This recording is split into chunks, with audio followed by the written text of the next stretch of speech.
Pero cuando usted se somete a la autoridad de Dios, Él le dará increíble autoridad. Pero no solo debe estar bajo la autoridad del señorío de Cristo, sino también bajo la autoritaria palabra de Dios, la Biblia. Porque cuando la Biblia habla, es Dios quien habla. Y nuestra respuesta debe ser, sí, Señor. Así que tenemos no solo al Señor de la palabra, sino también la palabra del Señor, y nos ponemos bajo la autoridad de ambos. Pero hay otra autoridad a la que necesitamos someternos, y esa es la autoridad del Espíritu Santo. Algunos piensan que el Espíritu Santo no es una persona con autoridad, pero le aseguro que el Espíritu Santo tiene autoridad para regir y gobernar en nuestras vidas. ¿Cómo llega a nosotros la autoridad de nuestro soberano Señor y la autoridad de las Sagradas Escrituras? Pues mediante el Espíritu Santo. Ahora escuche, Jesús es nuestro abogado delante del Padre, pero el Espíritu Santo es el abogado a nosotros. Tiene el poder de un abogado, toma las cosas de Dios y del Señor Jesucristo y nos las muestra a nosotros, dándonos el poder que trabaje en nuestras vidas, pero necesitamos estar bajo su autoridad. Algunas personas tienen conflicto entre el Espíritu Santo y la palabra de Dios. Dicen, bueno, no estoy limitado por las Escrituras porque estoy bajo el poder del Espíritu Santo. Otros dicen, no me digan lo que el Espíritu dice. Eso puede ser peligroso. Yo quiero saber lo que dice la palabra de Dios. Bueno, eso es un conflicto artificial porque fue el Espíritu Santo quien escribió las Escrituras y es Él quien las interpreta. No tenemos que escoger o el Espíritu Santo o las Escrituras. Es el Espíritu Santo y las Escrituras. Cuando el Espíritu Santo de Dios toma las Escrituras y las interpreta en nuestros corazones, aprendemos cómo vivir bajo la autoridad del reino. Romanos 5, los versos del 1 al 5. Justificados pues por la fe tenemos paz para con Dios por medio de nuestro Señor Jesucristo, por quien también tenemos entrada por la fe a esta gracia en la cual estamos firmes y nos gloriamos en la esperanza de la gloria de Dios. Y no solo esto, sino que también nos gloriamos en las tribulaciones, sabiendo que la tribulación produce paciencia, y la paciencia prueba, y la prueba esperanza, y la esperanza no avergüenza, porque el amor de Dios ha sido derramado en nuestros corazones por el Espíritu Santo que nos fue dado. Quiero que note bien la última parte del verso 5, porque el amor de Dios ha sido derramado en nuestros corazones por el Espíritu Santo que nos fue dado. Significa que es el Espíritu Santo que toma las cosas de Dios para dárnoslas. Una de esas cosas es el amor de Dios demostrado en el Calvario. Ahora demos un pequeño salto hasta el verso 17. Pues si por la transgresión de un solo reinó la muerte, mucho más reinarán en vida por uno solo, Jesucristo, los que reciben la abundancia de la gracia y del don de la justicia. Hay 4 palabras muy importantes en este verso. La primera es uno, la segunda es reinar, la tercera, mucho, y la cuarta es más. Las palabras 3 y 4 van juntas, mucho más. Varias veces en los primeros versos del capítulo 5 se hace referencia a la palabra uno y sus derivados. Por ejemplo, el verso 12 dice, como el pecado entró en el mundo por un hombre. Verso 15, por la transgresión de aquel uno murieron muchos. Verso 16, a causa de un solo pecado para condenación. Verso 17, si por la transgresión de uno solo reinó la muerte, mucho más reinarán en vida por uno solo, Jesucristo. Verso 18. Como por la transgresión de uno vino la condenación, por la justicia de uno vino a todos los hombres la justificación. Verso 19. Por la obediencia de uno, los muchos serán constituidos justos. En cuanto a la palabra reinar, verso 14, no obstante reinó la muerte. Verso 17. Si por la transgresión de uno solo reinó la muerte, mucho más reinarán en vida por uno solo. Verso 21. Así como el pecado reinó para muerte, así también la gracia reine para vida eterna. El reinar significa gobernar, tener autoridad. Así que las dos palabras claves hasta este momento son uno y reinar. Veamos ahora esas dos palabras, mucho más, verso 9, pero mucho más estando ya justificados en su sangre. Verso 10, mucho más estando reconciliados. Verso 15, abundaron mucho más para los hombres la gracia. Verso 17, mucho más reinarán en la vida. Y verso 20, mas cuando el pecado abundó, sobreabundó la gracia. Ahora, ¿qué significa todo esto? Pablo está diciendo que hay dos reinos, el reino de la luz y el de la oscuridad. Hay el reino de Dios y el reino del diablo, el reino de la vida y el reino de la muerte. Y que hay dos hombres asociados con cada reino, Adán y Jesús. Y que cada uno de nosotros pertenecemos a uno de esos reinos, al de Adán y el reino de la muerte, o al de Cristo y el reino de la vida. Y nos guste o no reconocerlo, pertenecemos a uno de esos reinos. Veamos nuevamente el verso 17. Pues si por la transgresión de uno solo reinó la muerte, mucho más reinarán en vida por uno solo, Jesucristo, los que reciben la abundancia de la gracia y del don de la justicia. Ahora, cuando usted sale del reino de Adán y viene a Jesús, usted tendrá más en Jesús que lo que perdió en Adán. Esa es la razón por la que Pablo enfatiza la frase mucho más. Y alguien a lo mejor me pregunte, pastor, ¿qué es lo que perdimos en Adán y qué es lo que ganamos en Cristo? ¿Qué debemos hacer al respecto? Bien, primero, ¿qué perdimos en Adán? Veamos el verso 19. Porque así como por la desobediencia de un hombre los muchos fueron constituidos pecadores, así también por la obediencia de uno los muchos serán constituidos justos. ¿Quién desobedeció? Adán. ¿Quién es el que obedeció? Jesús. ¿Qué es lo que recibimos de Adán? Recuerde que Adán representa toda la raza humana. A él Dios le dio el dominio sobre la tierra, pero Adán, al desobedecer, se volvió esclavo del diablo, y nosotros somos la descendencia de Adán. Recuerde que el hijo de un esclavo será un esclavo, y el nieto de un esclavo será esclavo, y así de generación en generación. Adán, al volverse esclavo, el pecado tiene dominio sobre aquel que debe tener dominio sobre la tierra. Y porque estamos en Adán y no tenemos el nuevo nacimiento, nos identificamos con él en su esclavitud. Se habla mucho de que somos a la imagen de Dios. Pero mire a su alrededor.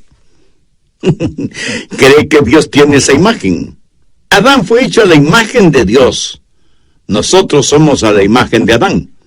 La Biblia dice que Adán tuvo un hijo parecido a él, a su imagen. La imagen de Dios estuvo en Adán. Pero esa imagen de Dios en Adán fue manchada y distorsionada, y ahora no tenemos la imagen de Dios. Solo leves, muy leves rasgos de esa imagen de Dios está en nosotros. Lo que vemos en todos nosotros es la imagen de Adán. Usted nunca ha visto a un hombre como Dios realmente se lo imaginó. Suponga que usted nunca en su vida ha visto un tren, un ferrocarril. Cuando vivíamos en Key West, en la Florida, yo le pregunté a un muchachito si alguna vez había visto un tren. Me dijo que no. Ahora, suponga que yo llevo a ese niño a un lugar en donde hubo un tremendo choque de trenes, y todo lo que quedó de esos trenes fueron hierros retorcidos, fundidos, maderas reducidas a cenizas, las locomotoras totalmente destrozadas y las rieles del tren retorcidas. Y le digo a ese niño, hijo, ese es un tren. Pregunto, ¿le enseñé en verdad un tren? De ninguna manera. Lo que le enseñé fue los restos de lo que una vez fue un tren. Escoja un hombre, cualquier hombre. Lo que ve es en realidad un hombre. No. Lo que ve son los escombros de un hombre. Y usted no podrá verlo como hombre total, sino hasta la resurrección, cuando, si es un hijo de Dios, será hecho a la imagen de Cristo. Y hasta cuando usted no entienda lo que se supone debe ser un hombre, no entenderá lo que se supone debe ser una mujer. Y solo entonces entenderá lo que significa el ser a la imagen de Dios. Pero por ahora, hemos heredado algo de Adán. Y hemos perdido algo en Adán. ¿Qué hemos perdido en Adán? Veamos el verso 6. Porque Cristo, cuando aún éramos débiles, a su tiempo murió por los impíos. O sea, de Adán heredamos debilidad en vez de fortaleza. Y aquí se habla de debilidad espiritual. Dios le dio a Adán la autoridad para que fuera lo que Dios quería que fuera. Pero Adán perdió ese poder, esa autoridad. Y Dios quiere que usted tenga esa autoridad para que sea lo que Dios quiere que usted sea. Por favor, recuerde que no estamos hablando de poder financiero, ni de fortaleza física, ni de profundos conocimientos intelectuales y gran fortaleza emocional. Usted puede pensar que tiene el poder para hacer lo que quiere hacer, pero no tiene el poder para hacer lo que debe hacer. De Adán ganamos debilidad en vez de fortaleza, y ganamos impiedad en vez de piedad. A su tiempo Cristo murió por los impíos. Ahora el ser impío no significa ser vil. Sencillamente significa no ser como Dios. No significa que usted es un asesino, un violador, sino que usted desconoce lo que es la piedad, la bondad. ¿Sabe cuál es el problema con muchos de nosotros? Que nosotros mismos nos medimos, nos valoramos. En Proverbios 26:12 leemos: ¿Has visto hombre sabio en su propia opinión? Más esperanza hay del necio que de él. Pero, ¿qué es lo que hacemos? Nos miramos a nosotros mismos y tenemos nuestros propios estándares. Y eso, de acuerdo a la palabra de Dios, no es sabio. ¿Ha notado que casi nunca nos comparamos con alguien que es mejor que nosotros? ¿Por qué? Porque saldríamos perdiendo. Pero nos comparamos con alguien inferior a nosotros. ¿Por qué? Porque siempre saldremos ganando. ¿Ha escuchado la frase: yo soy tan bueno como sutano o mengano? Pero nadie es lo suficientemente honesto y valiente para decir: yo soy tan malo como sutano o mengano. Lo que el hombre hace a veces es compararse con otros que sabe son más malos que él. Y estirándose con satisfacción dice: soy una persona buena. Pero el estándar es el que Dios tiene para nosotros, no el que nosotros mismos nos imponemos. ¿Sabe usted lo que es el pecado? Busque Romanos 3:23, por cuanto todos pecaron y están destituidos de la gloria de Dios. ¿Sabe lo que es el pecado? Es la diferencia entre usted y la gloria de Dios. La Biblia claramente dice que somos malos cuando deberíamos ser a la imagen de Dios. ¿Qué más hemos recibido de Adán? Veamos Romanos 5, los versos 7 y 8. Ciertamente, apenas morirá alguno por un justo. Con todo, pudiera ser que alguno osara morir por el bueno. Mas Dios muestra su amor para con nosotros en que, siendo aún pecadores, Cristo murió por nosotros. ¿Sabe cuál es el estándar de Dios para usted y para mí? Absoluta perfección. ¿Hay alguien entre nuestros oyentes que se crea perfecto? Bueno, tenga cuidado cómo contesta, porque eso sería la primera muestra de imperfección.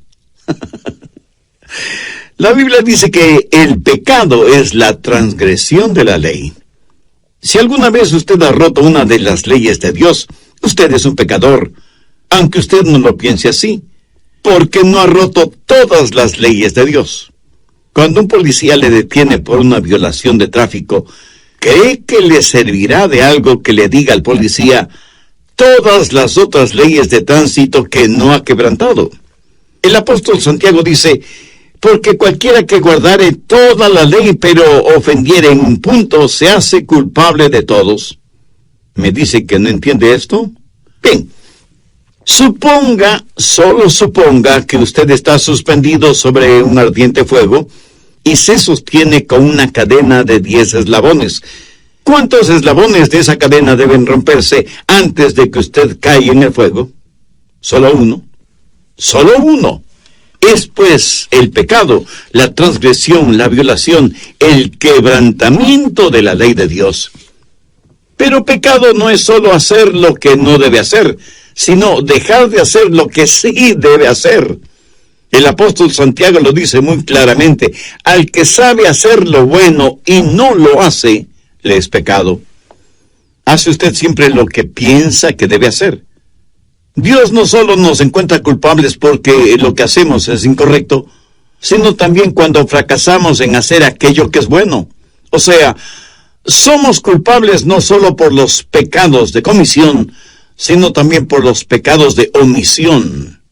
Pero también somos pecadores cuando no creemos en Dios, cuando no tenemos fe. Mire lo que dice Romanos 14:23. Todo lo que no proviene de fe es pecado.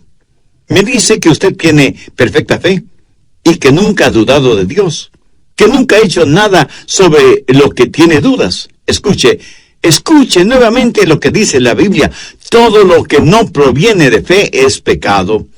Tener fe en el Señor Jesucristo es el requisito divino para ser salvo. ¿Y usted en quién tiene depositada su fe? La incredulidad es el más grande de todos los pecados, que le condenará y mandará su alma al infierno. No hay pecado peor que el apuntar el revólver de la incredulidad hacia la cruz y disparar. Pero la Biblia enseña algo más sobre el pecado, y quiero que me oiga con mucha atención. La palabra de Dios enseña que la bondad humana es un pecado. Por favor, no comience a tirarme piedras espirituales hasta que no termine de explicar este punto. ¿De acuerdo? Busque Proverbios 21:4. Altivez de ojos y orgullo de corazón y pensamiento de impíos son pecado. ¿Qué quiere decir esto? Quiere decir que cuando un hombre con arrogancia pone el arado en la buena tierra de Dios, cuando toma la semilla que germinará, porque hay un milagro encerrado en cada semilla, y la pone en la tierra, y de esa pequeña semilla surge la vida, y el sembrador depende de la lluvia de Dios para que las semillas germinen, y sin embargo en su arrogancia y orgullo nunca da gracias a Dios, de quien proviene toda dádiva perfecta. Eso es altivez de ojos y orgullo de corazón y pensamiento de impíos. ¿Son pecado? Todo lo que un hombre no salvo hace sin Dios es pecado y contamina todo cuanto toca. Escúcheme, la bondad humana es la peor maldad cuando se vuelve un sustituto de la fe y del nuevo nacimiento. Permítame repetir esto para que lo comprenda muy bien. La bondad humana es la peor maldad cuando se vuelve un sustituto de la fe y del nuevo nacimiento. Bien, guarde sus piedritas espirituales para otra ocasión. ¿Qué es lo que recibimos de Adán? Debilidad, maldad, pecaminosidad, ira en vez de aprobación. Volvamos a Romanos 5:9. Pero mucho más, estando ya justificados en su sangre, por él seremos salvos de la ira. La última parte de este versículo hace referencia a la ira de Dios. Eso es algo que en nuestro mundo actual ya no se escucha. Pero existe la ira de Dios. Y la ira de Dios significa condenación. La gente tiene varias ideas de lo que les sucederá a los pecadores muertos en Adán. Pero la Biblia dice que en Adán todos mueren. La Biblia no enseña la reencarnación, ni que hay otras oportunidades de salvación después de la muerte.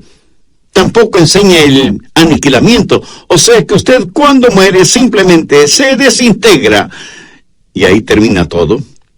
La Biblia tampoco enseña que la salvación es universal y que eventualmente todos los seres humanos serán salvos, sea que crean o no, sea que tengan fe o no. Desde ese punto de vista, hasta los más acérrimos ateos se salvarán, aunque no quieran ser salvos. En cambio, la Biblia sí enseña que si usted muere fuera de la obra redentora de Cristo, Si muere como un hombre natural, si muere en Adán, con seguridad tendrá que enfrentar el justo juicio de Dios. Será procesado, encontrado culpable y condenado al infierno.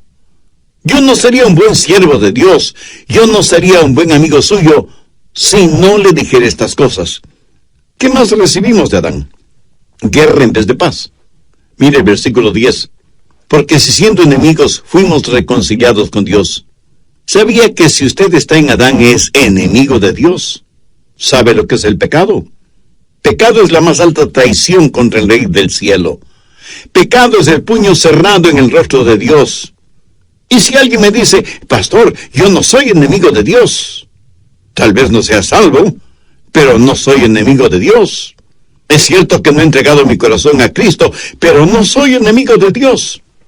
Bueno, ¿qué es lo que Jesús tiene que decir al respecto? Busque Mateo 12:30. El que no es conmigo, contra mí es. Y el que conmigo no recoge, desparrama. Una de dos cosas. O está con Cristo, o está en contra de Cristo. No se puede ser neutral en este asunto. Pilato trató de serlo y fracasó miserablemente. Si usted que me está escuchando no está 100% por Cristo, está 100% en contra de Cristo. Y todo esto lo recibimos de Adán. Ahora estoy seguro que alguno de ustedes dirá, no me gusta eso. ¿Por qué yo debo ser responsable por lo que Adán hizo? Y a decir verdad, lo que Adán hizo no tiene absolutamente nada que ver conmigo. Oiga, ¿de verdad piensa de esa manera? Permítame hacerle una pregunta. Si Adán no hubiera tenido hijos, ¿dónde estaría usted? Así que no me diga que lo que hizo Adán nada tiene que ver con usted. Y si me dice que no quiere ser encontrado culpable por el pecado de Adán, ¿qué de sus propios pecados? ¿Hay alguna persona que pueda decir que nunca ha pecado?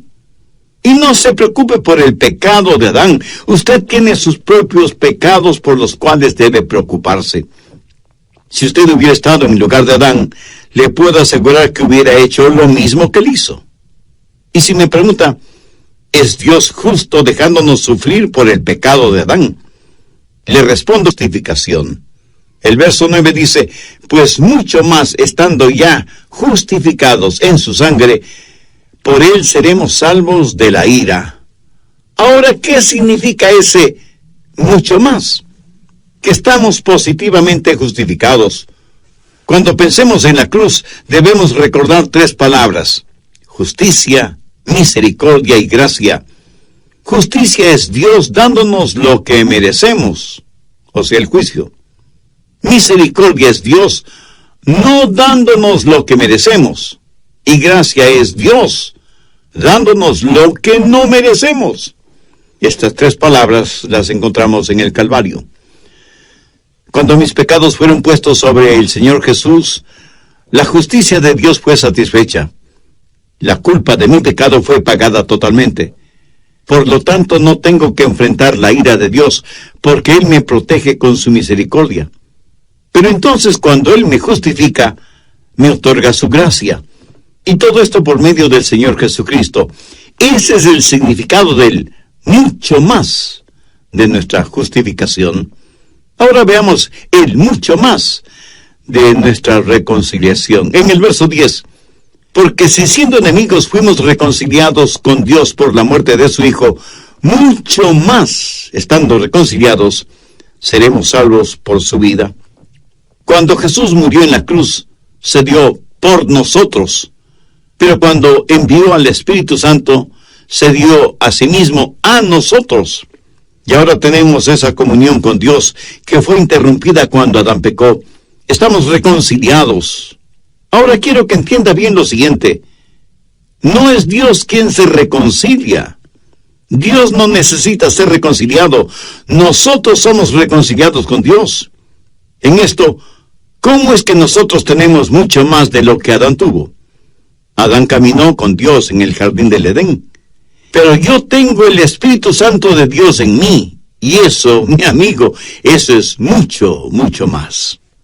Y hay también el mucho más de nuestra regeneración. Veamos la parte final del verso 15. abundaron mucho más para los muchos la gracia y el don de Dios por la gracia de un hombre, Jesucristo.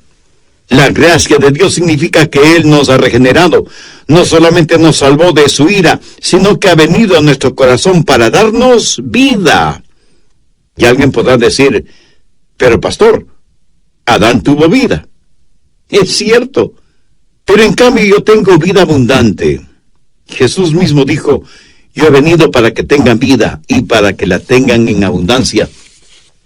Adán no supo lo que un creyente sabe.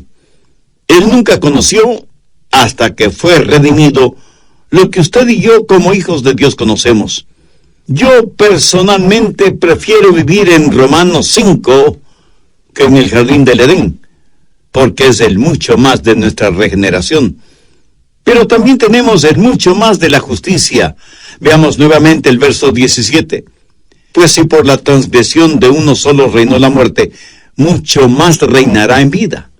Recuerde, Adán fue culpable, pero nosotros somos positivamente justos. Cuando Adán pecó, ese pecado fue puesto en su cuenta. Si yo peco, ese pecado nunca estará en mi cuenta. Y alguien pensará, bueno, si yo creo, puedo salvarme y seguir pecando todo lo que quiera.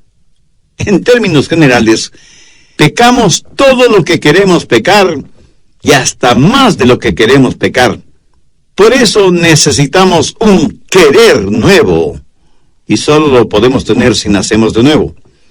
¿Está listo para recibir una bendición? Entonces busque Romanos 4:5. Mas al que no obra sino cree en aquel que justifica al impío, su fe le es contada por justicia. No hay nada que usted pueda hacer grande o pequeño para poder salvarse. Usted debe poner su fe en el Hijo de Dios, y cuando así lo hace, Dios dice, tu fe te es contada por justicia.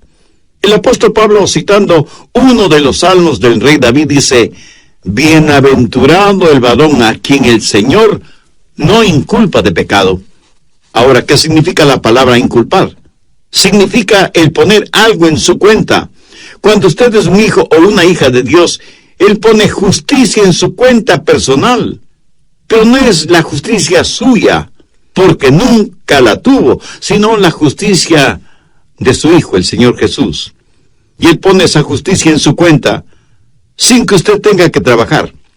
Pero esto se pone mucho mejor. Mire el verso 7 de Romanos 4. Bienaventurados aquellos cuyas iniquidades son perdonadas y cuyos pecados son cubiertos. Sus pecados son enterrados en la tumba del olvido de Dios y nunca jamás serán sacados de la superficie. No solo que Dios perdona mis pecados, no solo cubre mis iniquidades, sino que Dios no me culpa de pecado. Algunas personas dicen, si vivo una vida lo suficientemente buena, cuando muera espero ir al cielo. Bueno, lo más seguro es que no lo logrará porque no ha entendido lo que es el pecado. Yo no confiaría en los más excelentes 15 minutos de mi vida para ser salvo. Por eso me aferro a la promesa, bienaventurado el varón a quien el Señor no inculpa de pecado. Adán fue inculpado de pecado, pero usted, si es hijo de Dios, no podrá ser inculpado de pecado. Siempre tendremos mucho más, muchísimo más en el Señor Jesucristo que lo que perdimos en Adán. Pero aún hay algo más, y lo encontramos en Romanos 5, los versos 20 y 21. Pero la ley se introdujo para que el pecado reino. Adán tuvo un reino terrenal. Nosotros tenemos un reino celestial. En Jesús hemos ganado lo que jamás nos hubiéramos imaginado ganar. Lo que nunca hubiéramos podido ganar por nosotros mismos. Adán perdió su autoridad y el dominio que Dios le dio en el jardín del Edén. Adán se lo entregó voluntariamente a Satanás. Jesús vino a esta tierra, sufrió, padeció y murió sobre una cruz. Por la desobediencia de un hombre, Adán, toda la raza humana fue hecha pecadora. Por la obediencia de otro hombre, Jesús, muchos seres humanos son hechos justicia de Dios. ¿Qué clase de obediencia mostró Jesús? La obediencia que le llevó a la cruz. Él pagó la deuda que el pecado de Adán merecía. Él nos compró con su propia sangre. Nos sacó de nuestra bancarrota espiritual, moral y religiosa. Lo que se perdió por un hombre fue recobrado por otro hombre. Fue legalmente perdido y legalmente fue recobrado para ser entregado a nosotros. Y recibimos en Cristo mucho más de lo que perdimos en Adán. En Adán todos mueren. En Cristo todos serán vivificados. Quiero que se imagine usted yendo en un automóvil. Al intentar cruzar sobre los rieles del ferrocarril, el carro se detiene. Usted es el pasajero y otra persona va manejando. Y escuchan el pito del tren. Significa que una poderosa locomotora se acerca. Usted goza de buena salud, es fuerte y atlético. Afloja el cinturón de seguridad y se apresta a abrir la puerta del automóvil. Ese instante usted tiene que hacer una decisión. Puede quedarse en el carro y morir con toda seguridad, o abrir la puerta, saltar del carro y vivir. Ahora, suponga que usted dice, no voy a tomar ninguna decisión. Entonces morirá, porque no tomar una decisión es en sí misma una decisión. Ahora escúcheme, está en Adán y no tuvo que decidir acerca de eso. Es de la descendencia de Adán, y en Adán todos mueren. ¿Sabe cuál es la decisión que debe tomar ahora? Debe decidir por Cristo. Pero esa es su decisión. Y si no toma la decisión correcta, está decidiendo morir. Usted ya está bajo condenación de muerte. Usted ya está en Adán. Y lo que debe hacer, y Dios me ha permitido que se lo diga por medio de este programa, es hacer una decisión por Cristo. Cuando usted toma la decisión por Cristo, está decidiendo por la vida abundante y eterna. Y recuerde que en relación con Cristo, nadie puede ser neutral. Jesús dijo, el que no es conmigo, contra mí es, y el que conmigo no recoge, desparrama. Si usted desea hacer una decisión por Cristo, la puede hacer ahora mismo. Le voy a guiar en una pequeña oración para que usted la diga con sus propias palabras. Recuerde que orar es conversar con Dios. Si quiere...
Puede orar en voz alta o en voz baja, o silenciosamente si lo prefiere.